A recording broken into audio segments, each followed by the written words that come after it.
Hi, everyone. One common complaint that I often get from teachers is the fact that their Garden City Google account gets really cluttered with all of the notifications that come from all of the Google classrooms that you're involved in. So, here's a great tip that will help you to get organized in your Google account so that you don't have quite so many notifications pushing through. And the first step is to go into classroom.google.com, look at your dashboard here. Then you're going to go up to the left-hand corner here where you see the little hamburger, three-lined hamburger. Click on that, and you'll see a list of all the classes that you're teaching or co-teaching, or maybe you're even acting as a student in somebody else's class.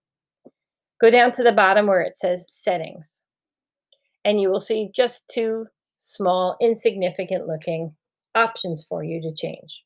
The first is your profile picture. The second, and more importantly, is email notifications. Right now, I have all email notifications turned off. I don't want anything from any of the classes that I'm in.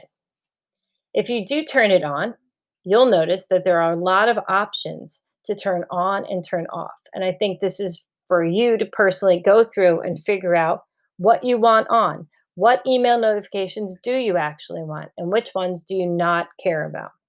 For example, maybe you don't really want on the comments on your posts. Maybe you don't want the comments that mention you. Maybe you do want the private comments that a student puts on their work. Then you can go down to classes you're enrolled in. These would be things that you're involved in as a student. So right away, I'm going to turn all of these off because I am not a student in any classes. Now it gives you an option to look at classes that you teach. I would suggest keeping on any notifications about late submissions for work. You may want on resubmissions of student work if you've asked them to make some changes and resubmit. That way, you know it's time for you to go take a look at it.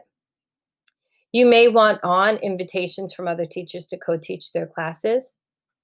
And this one would be if you have a scheduled post for tomorrow or next week, and that post for some reason failed to publish for whatever the reason may be, or just telling you, yes, it got published and it worked.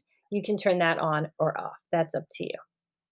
You can also go down here to class notifications and turn entire email notifications for an entire class on or off.